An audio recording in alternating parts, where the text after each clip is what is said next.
মাটিগাড়ায় টিএমসির সঙ্গে বিজেপির সংঘর্ষ, যে কারণে আজ 12 ঘন্টার বন্ধের ডাক দিয়েছে বিজেপি। ভোটের পর রীতিমতো অশান্ত হয় মাটিগাড়া, সেখানে দুপক্ষের মধ্যে সংঘর্ষ হয়, যেই সংঘর্ষে আহত হয়েছেন 6 জন।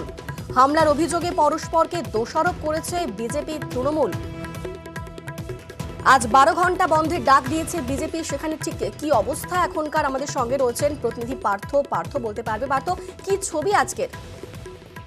তোমায় জানিয়ে রাখি, মাটিগাড়ার যে বিজেপি কর্মী সমর্থকদের উপর হামলার অভিযোগ উঠে তৃণমূলের বিরুদ্ধে, এবং গতকাল অনেক রাত পর্যন্ত কিন্তু বিজেপির জেলা সভাপতির নেতৃত্বে মাটিগাড়া থানায় অবস্থানে বসে তারা, এবং অভিযুক্তদের অবিলম্বে গ্রেপ্তারের দাবি জানিয়ে কিন্তু আজ 12 ঘন্টা মাটিগাড়া বন্ধের ডাক দিয়েছে বিজেপি। কিন্তু সেই বন্ধের তেমন কোনো সাড়া পড়েনি। মিশ্র সাড়া পড়েছে মাটিগাড়া জুড়ে।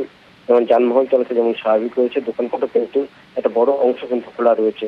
এবং এই বন্ধের সমর্থনে বিজেপি র্যালি বের করবে কিছুক্ষণের মধ্যে, এবং জাতীয় সড়ক অবরোধেরও ডাক দিয়েছে বিজেপি।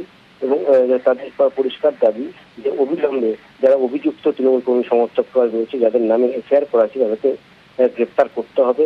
এবং পুলিশের ভূমিকা নিয়েও কিন্তু তারা প্রশ্ন তুলেছে।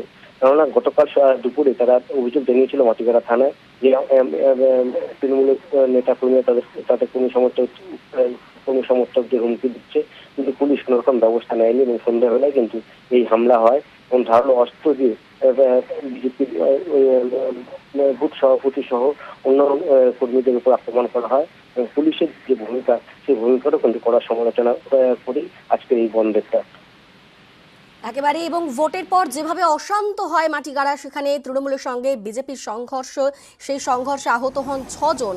আর হামলার অভিযোগে পরস্পরকে দোষারোপ করছে বিজেপি তৃণমূল। পুলিশের বিরুদ্ধে গাফিলতির অভিযোগে থানা ঘেরাও করে বিজেপি। পুলিশের বিরুদ্ধে গাফিলতির অভিযোগ তুলছেন তারা, তারপরেই থানা ঘেরাও করা হয়। রীতিমতো দফায় দফায় উত্তেজনা ছড়ায়, আর এ নিয়ে শুরু হয় রাজনৈতিক তরজা। আজকে 12 ঘন্টা বন্ধের ডাক দিয়েছে বিজেপি, সেক্ষেত্রে মিশ্র প্রভাব এখনো পর্যন্ত দেখা যাচ্ছে সেই বন্ধের।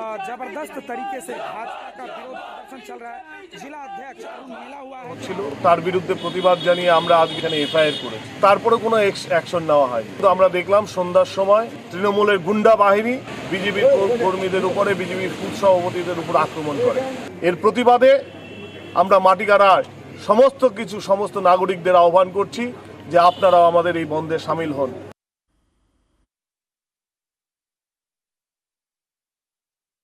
বিষয়টা আমার নজরেও এসছে, এবং আমি সেটা খোঁজ নিয়ে দেখলাম, যেটা প্রাথমিকভাবে যেটা আমি শুনলাম, যে সেখানে কোনো রাজনৈতিক বিষয়ই না, এটা সম্পূর্ণ অন্য একটা বিষয়। এবং সেটা নিয়ে একটা বাকবিতণ্ডায় একে অপরের সাথে জড়িয়ে পড়ে, এবং সেটাকে মারাত্মকভাবে রাজনীতির রং চড়ানো হচ্ছে। কারণ তারা বুঝে গেছে তাদের পায়ের নিচের মাটি নেই, এখন তারা এইসবে উত্তেজনা ছড়াচ্ছে যাতে অন্য জেলাগুলোতে ভোটে তার এফেক্ট পড়ে।